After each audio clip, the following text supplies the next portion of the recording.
There are obviously some people who are less untouchable than others. Jerry Krause, the late Bulls GM credited with building the Chicago dynasty, was honored at the team's ceremony. His wife Thelma sat in his place. Bulls fans booed mercilessly. I do sincerely believe that organizations as a whole win. Jerry Krause, the Bulls general manager, says, quote, organizations win titles, not players, end quote. Have a sense of respect for the people who've laid the groundwork so that you can be a profitable organization. Anyone who grew up on Bulls basketball knows the friction between Krause and Michael Jordan. You know, Jerry Krause is right there, and Jerry's not here. Obviously, I don't know who invited him. I didn't, but I hope he understands.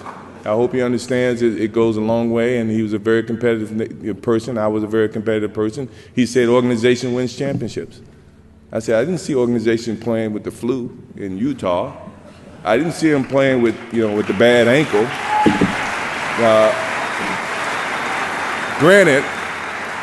Granted, I think organizations put together teams, but at the end of the day, the teams got to go out and play. And it would carry over to MJ's Hall of Fame speech. So when his wife was booed, it was a rehashing of old thoughts from many Bulls fans. Okay, now I actually think I'm in a unique position because growing up in the state of Illinois, went to Bulls games as a kid. I grew up on Chicago Bulls basketball. I don't know, I'm going to pull up my camera. I don't know if you guys can see it. It's beaten, but I love it. Shout out to my friend, you know who you are, who's going to give it away. And I was like, nope, I'll take it. I think I'm uniquely positioned because I've turned my love of sports, being a fan, into a media career where I have covered Bulls, covered the Lakers, freelance, United Center, interviewed the players, went in the locker rooms. I actually got to see Kobe up close and personal. That was awesome. So look, it's not just me as an objective party who hates this, okay? By hearing boos or anything like that, it just sucks that, their family had to, endure something like that. But you can never take away what he created.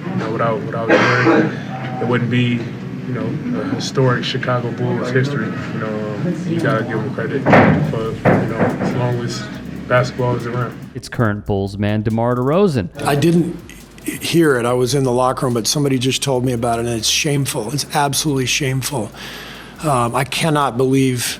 I'm devastated for Thelma and for the Krause family. What can we possibly be thinking? I cannot believe that the fans. And you have to understand, when you hear boos, it's not all of them, right? So the fans who booed, they know who they are, and that's to me, it's absolutely shameful, and I'm devastated by that. Because it's just what are we doing? It's former Bull Steve Kerr. And there would be many others. Now, just a few thoughts that I scribbled down here. The first is, I believe The Last Dance did more harm on this very subject than good. Now, look, did Jerry Krause dismantle the Chicago Bulls' run? Yes, he technically did. In the end, of course, because he said that he would not allow Phil Jackson to continue coaching. What does Phil do? Gets another incredible player in Kobe Bryant and wins some more in Los Angeles. Jerry Krause and Michael Jordan said that he would not play for anyone else unless it was Phil Jackson, which, by the way, turned out to be a lie because he went to Washington nonetheless. And the incentives were there, of course. Jerry Krause did build this team, but there were some things that I think need to be addressed. The first is The Last Dance documentary was with ESPN, but also in partnership with Michael Jordan's production company. So they will have the final say and word on Jerry Krause as a general manager and Jerry Krause as a person. They would make fun of his height. They would make fun of his weight. Krause had this knack for finding talent in Division II and Division III basketball. Jerry Sloan, Earl the Pearl Monroe, Scottie Pippen, and Jordan felt that he was overcompensating because he was the little guy. He was the underdog growing up. And Jordan simultaneously placed him in a box to continue being the underdog because Jordan wanted the credit, and in turn, that hurt Jerry Krause because he felt he was deserving of the credit. One of the first videos that we played in this piece was the quote from Krause where he says, organizations build championships. He says he was misquoted. point of contention. Jerry Krause did bring in Tex Winter, the creator of the triangle offense. He also scouted Phil Jackson when Jackson was a player in college, and they kept in touch. Phil Jackson was about to file for unemployment and go back to law school until he wrote to Jerry Krause to continue his coaching career, came on as an assistant, and then Krause made the move to make Phil Jackson the head coach of that team. Krause took over after Jordan's first year, knew there was something, and built the team around Michael Jordan. Now, Jordan could be ticked because he didn't have some of the say.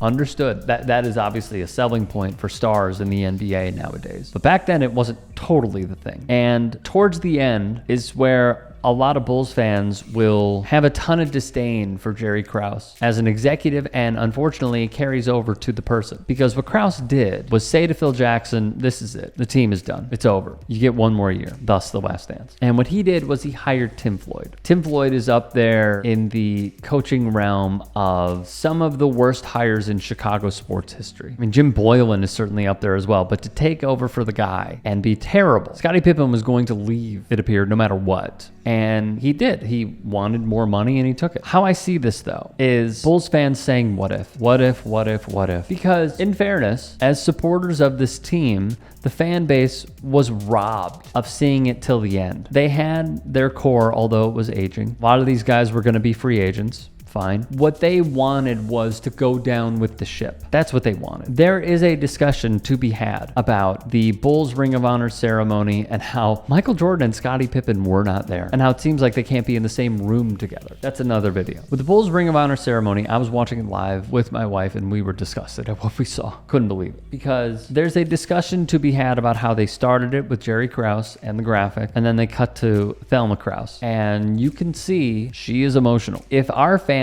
is so disgusting and so low that it brings a widow to tears when they are honoring her and her husband, brutal. Who would be okay with that? Who would give the stamp of approval? You know, I heard Will Perdue, who I respect. I heard Will Perdue, he does pre-halftime and post for NBC Sports Chicago. He said, yeah, they honored Jerry 20 years ago, 25 years ago, and they booed him then. So what changed? Well, he didn't murder somebody. He didn't get accused of anything criminally. He died. It really rubbed me the wrong way. As someone who grew up on this team, I understand how intense some sports fans can be, but specifically 90s Bulls fans, because they will always, and I mean always, hold a grudge against Jerry Krause, and they will always favor Michael Jordan, always. And that's okay. But to have, to a degree, Thelma Krause caught in the crosshairs is shameful and disturbing. And this is the embodiment of the ugly side of sports.